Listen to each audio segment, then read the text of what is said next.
Hello and welcome once again to another Nostalgia Detective commentary on Bad Influence. This is Bad Influence Series 1 Episode 4 from the 19th of November 1992. I wonder what we've got in store today. Let's, without further ado, here they go. Welcome to Bad Influence. This week we'll be reviewing the one you've all been waiting for, Sonic 2. Ooh. Can it live up to the hype? Wow, 1992. I'm Z Wright, and I'll be reporting from back. America on all the latest games, equipment, and news. Yeah. And we'll be checking out the hidden costs of handhelds. Just how much do you pay to play? Batteries, there's got to be batteries. This machine cost me about £100. The cartridge to play on it's £25, and the batteries to run them both about another £4. Now, I expect to get years of pleasure out of both the machine and the cartridge. But what about the batteries? How long will they last? About an hour. Well, this morning we started There's the Game Bad Gear. Influence battery test. Awesome. Game Gear, about an hour. A Game Boy, a Lynx, and a Game Gear for the test. We used brand new standard batteries because they're cheaper. The Supervision and the Game Boy take is 4, going to be the Game Gear and the Lynx take 6. 2-3 hours tops. Wow, look at the studio with all the lighting on. That's really cool. This morning and told the crew to blue play them screens. until the Awesome. batteries packed up. Did not The know results, that. We'll have those later in the programme. After all the hype, Sonic 2 is being released worldwide next Tuesday, or Sonic Tuesday. This is a copy Sonic of the first ever Tuesday. rough sketch of Oh, Sonic that's given cool. to me by Mr. Canary, his creator, when I was in Japan recently. Oh, I like that. 750,000 copies of the Game Gear, Master System and Mega Drive versions are being shipped to Britain this week. So, tell us what all the fuss is Just about. in time for Please Christmas, change the Mega Drive 1992. version. Did you get it for Christmas in This 1992? game's great. It's I did, definitely. I remember that. Sonic. So many platform games are so predictable, but this one's brilliant. It's definitely the best game out on the Mega Drive. At first, Tails really bugged me. You tried to shake him off, but once you get used to him, Tried to he's shake him great. off. He's an ally and not an enemy. It's amazingly clever how they've done this to create a second character which follows you around. Yeah, to be fair, at the This is a time, it great was bit. The animation quite that's gone into this is revolutionary to have that. fantastic. where you could play as a one player, but it's kind of like a two This player if you're on your own. Look at the background. It's called the Casino Night. I think it's set in Las Vegas. It's a brilliant idea for a game. It's like it's trapped in a giant fruit machine. I did get to the last level on my first go, but I'd still buy it. It's just a brilliant game. It's interesting actually they've put the review for this, literally the first thing on the show. It's even better than Sonic 1. I would have probably held it to midway end of the episode to make people watch. This isn't my favourite sort of game, but it's very well programmed and there's some great ideas in here. I don't actually remember playing that on the Master System or the Game Gear. Definitely got it on the Mega Drive I had. Sonic 2. The boys gave it Ooh. 5 out of 5 and the girls were equally impressed. 5 out of 5, for double. It lives up to the hype. Steady there, Spiky. Ah, hello there, slimy turtles. I'll finish my Sonic by numbers kit later. Nice, My first nice. triumphant cheat today is for Pinball Fantasies on the Amiga. First, load the table that you want, and then, to get extra balls, type in Extra balls. extra balls. We all like some extra balls. Extra balls. Come on, euphemism. You now get Innuendo. 5 balls instead of 3. Then, to keep the balls in play, even when you've been totally incompetent with the flippers, don't type in balls in play. Because that Balls would in be play. Stupid. Instead, type in digital illusions. Obvious or what? Right then, Spiky, hold still. Ooh, it's the VR stuff again. Awesome. Awesome. Yep, still does even to this day. Immersion VR can be a lot of fun, and we'll be looking at the latest games as the series goes on. Oh, great. There is Looking forward to another that. kind of VR which doesn't involve a bulky headset. This is a desktop VR system. Desktop The VR. screen is a window in on a virtual world. This world was designed for the police. It's a recreation of a road traffic accident. Oh, that's See the interesting. green car crashing into the red car, but you can replay that as often as you like, looking at it from different angles. And there it's about to crash.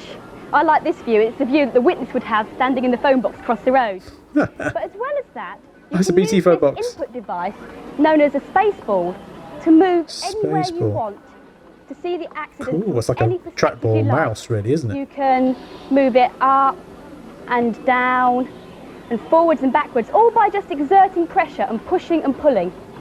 And it gives you as much control as you like, and you can rotate it and generally see the scene any way you want. Although if you do push it a bit too hard, it does tend to go wild. This underwater world trains people to operate remote control submarines round oil platforms. And there are lots of other applications for desktop VR. That's quite cool. For some tasks, it's far more suitable than the immersion system. The pictures are better, and of course, you don't need to wear a helmet. Andy's been to meet a group of children in Nottingham who have a special need for this system. There we are, madam. Lunch is served. They say one of the most frustrating things about being disabled is that people have to do things for you. You don't have control over your own world, and it's a problem that Ruth and all my mates here have to face every day. This is the Shepherd School in Nottingham. Many of the children who come here are physically disabled. Ghostbusters crisps. For every pupil here, this Sorry, world is random a thing there. challenge. So imagine a world where you could explore things properly despite your disabilities. A world where you could go wherever you liked, as fast as you liked. This is good. This is good. Welcome to that world. This is a virtual reality system which has been specially developed for the children here. Look at the size of that monitor. Wow. It offers a chance to move about in a way that many of these children have never 18, 21 experienced inch. before. The tiniest movement on the space ball allows you to travel through the virtual world. I'll take us round the corner. Brilliant. That's really good for the time. For the, was it early 90s? The technology there is just really cool. For me, the most important benefit is that children with most disabilities can actually be helped. Children with a hearing disability can learn about signs. Children with a visual disability can actually zoom in and look at things more clearly. And children with a physical disability can have the power to actually move around. This package also helps the children learn a sign language called Makaton. It's a basic sign and symbol language which teaches people with learning difficulties how to communicate. That's really good. At the moment, there are only 8 Makaton symbols in the system, including ball, telephone, and car. Yeah, I know, and car. She's very proud of me when I get it right, which isn't very often. Come on, round this corner. 4. Can you do the hands? The system was developed by a research scientist at Nottingham University, led by David Brown. There you go. We develop something, we test it on the kids, we go back, we redevelop. And what's been the most popular things with the kids? What do you find they like the most? I think driving around the world in the buildings, stuff like that. Stuff you've seen nowadays, technology nowadays is just going to be light years ahead of this. But eventually, David hopes that the children will be able to. You can see the foundation about all the some of the older pupils stuff are here good enough to teach to virtual learning 2023, and all the stuff that for kids in the same situation have. So it's really cool. It's really nice to see. But I've never heard of a Spaceball before. Again, it's twice now they've shown a Spaceball. How do you help people with it? Tell me what you do. Some people can't talk properly. I help them with sign. And if people don't understand, they say it to me, and I tell them what to say. What's your favourite bit? Football. Football. I saw you making the football bounce around on the screen. Do you like doing that? Yeah. Soon this system will have proper sound effects, lots more symbols, and you'll be able to take a friend into the virtual world. Yeah. Of course, nobody says virtual reality will ever replace real play or ordinary lessons, but it's an excellent way of getting to do stuff that you don't do ordinarily. Me, Not yet. I'm learning how to be a helicopter pilot, if rather badly. Yeah, nice little piece there. And now Bit a different. preview of Lemmings 2 for the Amiga and PC hot off the programmer's workbench. When completed, this game will have 12 new tribes, jointly capable of 60 invaluable survival skills. Now this was on the competition in the previous episode, wasn't it? In the Polar tribe, you need to be able to ski I'm pretty sure they said it was going to cost $49.99, or did I? This week, but as only 35 of No, that was in the Christmas catalogue thing I did. It'll now be out in February. The biggest toy shop in the world just became the newest arcade too. Hamleys in London's Regent Street has transformed its basement into an electronic arcade. I was just talking about For kids and parents alike. Don't remember it being there when I was there. Coffee bar. I'll take Not two that sugars, thank long you. ago. Now a game for people like our director who think they're God. ActRaiser on the SNES. Thank you very much. Yes, Nice. very good. I'm sorry. ActRaiser on the SNES. Due out in February, and you're a god. Well, almost. You get to save 6 lands from evil enslavement using magic, mythology, never heard of this and a one. bit of brute force. Looks a Knock bit out like the Gold bad Knights. guys and start a repopulation program. It's all in a day's work for a super being. The long-awaited sequel to R-Type will be available for the Game Boy in January. and it's even more fiendish than the original. Once more, you take on the might of the Bido Empire, but this time in your new improved R9 spaceship. A shoot-'em-up go, I've heard it's even more difficult than getting a compliment out of Nam Rood. We wanted to bring you some hot news from the USA this week, but when I rang Z to find out what was going down stateside, his mum answered and she said, I'm sorry, love, I think he's gone shopping. Ah, This is he's Sears back. department store in Eastern Sears. Seattle. No, he Like a wasn't lot in the of episode stores last here, week, was he? They've just expanded their games department, but it's not with the electrical goods or even with the computers. Wow, no, look at that. It's now official. Video games are fashion accessory. Nintendo dominates over Ah, here. awesome. One in Look every at all 3 American those. homes has at least one piece of Nintendo hardware. So, in most game shops, the Sega display tends to be much smaller, quieter, and strangely hedgehoggy. That's Sega's interesting. fighting back hard, though. They're giving away free radios to encourage people to buy Game Gears. And it's also rumored that they're planning a TV cartoon based on Sonic. Yep, that happened, Nintendo, didn't it? meanwhile, is getting into the movie business with the new $40 million movie, The Super Mario Bros. Oh. Starring Bob Hoskins What's an awful as photo. the Brooklyn plumber himself. Good lord. But now I'm gonna make you really sick. The big difference between Britain and America is the prices. Price, yeah, thought Over so. here, you can get a Genesis. This is what you call a Mega Drive for $99, which is about 50 pounds. A Super Whoa. NES is also $99, about a third of the price in Britain.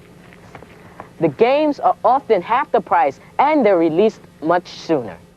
Yeah, that's weird. Eagerly Games, awaited were, are like Super movies, Mario Land released 2 for the Game Boy. at different times.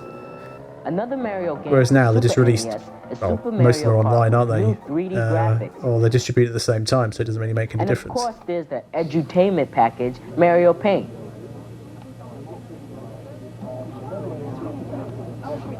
For the Sega Genesis system right now, the big hot games, we've got a couple of new releases. Kid Chameleon is a new hot game.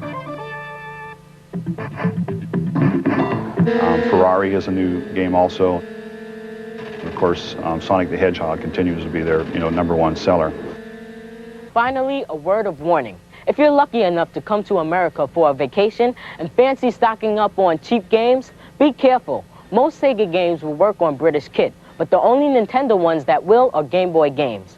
Oh yeah, by the way, of course, the don't old- buy this. It was Nintendo's attempt to attract more girls to buy games. Barbie, brilliant. Not. Oh, there we are. Remember Sign of the this moment, times there. I've just finished my Attracting time girls to play When I computer flip this games. switch, time itself will run backwards. Which reminds me, here's a cheat for Back to the Future 3 on the Mega Drive. Simply, Oh, there's a Back to pause the Future game, game. then I didn't hold know down that. A and press up, down, left, right to skip levels. And now, to test my time machine. Gets changed into your baby. Or an old man. Machine time my test 2 now and. Levels, skip 2. Left, right, down, up, press then A, down, hold, then game the pause. Mega Drive, the on 3 future, the 2 back, cheat, here's. Random, but there you go. Rude, Nam, riddance, good. Now for the results of our battery tests. Oh, yes. Remember, I'm we've interested been with playing this. the machines continuously Game Boy's going to last a since long list. 9:30 this morning. The first one ran out less than an hour Or later. Game Gear. Was it up to a crucial point? It was. Game Gear. Oh no, well I'm afraid you don't get any more batteries. I know. Next to bite the dust was the Lynx. Yeah. Just under 2 hours. Were you at a crucial stage in the game? Yeah, I was actually. Tough, that's showbiz, man. So far, just what we expected. The Game Gear and the Lynx have both got colour screens, which means they use up a lot of power. Gobble up those The next batteries. machine to go was just a few minutes before we started recording the programme this afternoon. What's that, about 8 hours. 8 hours? Well, that's a good run. Did you get a good score? I did, that? yeah. I don't believe him. So, the winner is the Game Yeah, Boy. It well. worked out at about Oh, it's 20 that hours. Which means dingy- that the dingy running one. costs for I all can't these remember the name. machines on standard She said it batteries earlier. are as follows.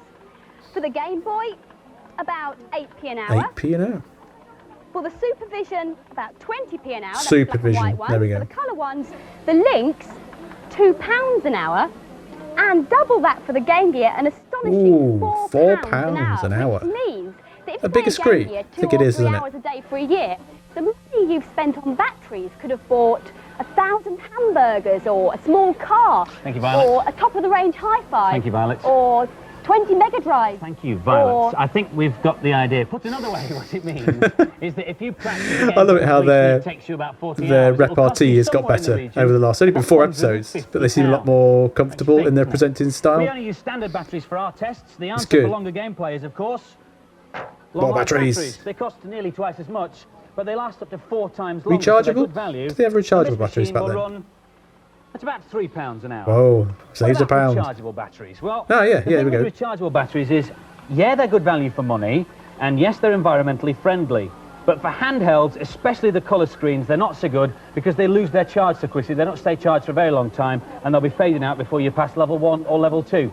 A tip, though, if you want long game play your handheld with the sound down because the battery lasts a lot longer. Never thought about that. If all else fails, of course, plug it in. the mains adapter's what you need, isn't it? Oh. But that defeats the object of the handheld, doesn't it? Kids in the background. Some more games reviews. Brilliant. Our second game this week is Axelay, a futuristic shoot-'em-up on the SNES. The battle for the Never heard of galaxy is this. on. Against deadly aliens, you're the only one who can save the day if you can get past level 1. Over to Sarah for the I'm a really big fan of these kind of shooty things. I think I said it in the last But episode. it's certainly a challenge. You have to be a real shoot-'em-up expert Looks good, to get though. anywhere quickly on this. But it's good fun. I'm afraid I'm still on level 1. This bit makes you feel really seasick because the graphics scroll so fast. I felt quite ill when I first got to this bit. Since then, I've been here plenty of times. It's so difficult to get past the first level, unless you play it on easy. It's a very good looking game, and the music's great. There's a brilliant choice of weapons, and the choice gets better on each level. I'd certainly think about buying this game, even though it's so tough.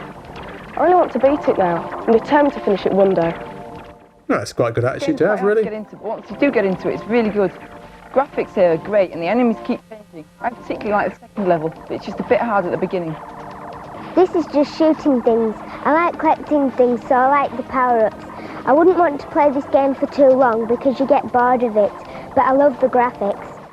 Yeah, it does look good. Axelay, the boys gave it 4 out of 5, but the girls just an average score, 3 out of 5. There we go. The Curse of Enchantia is released this week for Amiga and PC. Wow, the this is hero, quite cool. Brad is shackled in a dungeon and has to escape through a labyrinth of rooms and caves. Here's Giles. This is a great game. I could get stuck in it for days. I'm calling the guard, so he'll give me a key. Curse of Enchantia. Looks a bit like Dragons. I'll use this key to free myself from the man called You know which one I'm talking about. The kind of FMV Here I have to cartoony the stuff. Ice Queen's bullets. Otherwise, I'll turn into a block of ice, which will send me right back to the left of the screen. There's all these icons you can pick up, look at, or attack things or jump them. I'll definitely buy this game. It's as good as Monkey Island. Of course, yeah, Monkey It might not Island be would have been everyone's out. cup of tea, but I think it's excellent value for money. This is a really frustrating game. At first it looks good, but you have to be a real lateral thinker to get anywhere. I gave this game 3 out of 5. That's because it's not my kind of game. But if you like these kind of games, you'll love this one. And the scores for the Curse of Enchantia, the boys gave it 3 out of 5, an average score, and the girls also gave it 3 out of 5. Fair enough. More games review details in the Data Blast. To access that, you know what to do. Set your video to record now. Last week we asked you to name the cowboy character made famous by Robert Redford. The answer was the Sundance Kid, and the first correct winner out of the hat was Gemma Gray from Newcastle in Staffordshire. We'll be sending this Game Gear with TV tuner to you. Terrific. This week's competition prize, we're giving away a Mega Drive with Sonic 1 and Sonic 2 cool. and the Bad Influence t-shirt. To win those, tell us on a postcard or a stuck-down envelope the name of the hedgehog in the Beatrix Potter stories. And it wasn't Sonic, and it wasn't Spike. Mrs. Tiddlywink? Tiddlywink. Reach us by no later Something than like next Monday, and the address is coming up at the end of the Data Blast. Don't forget, by the way, the Bad Influence magazine. It's full of information and behind-the-scenes gossip, especially a look about Violet Berlin, so I recommend that you get it. Let's see that. Have a great week. We'll see you next week for Bad Influence and via Saturday morning, 9:25 for What's Up Doc. Take care. Bye-bye. Right, there's the Data Blast, and that was episode 4, series 1 of Bad Influence. Thanks as always to the YouTube channel Retro Pixels for uploading this. I shall put the link in the description below. Until next time, for episode 5 of Bad Influence, cheerio for now. Bye-bye. Doop, doop, doop, doop, doop.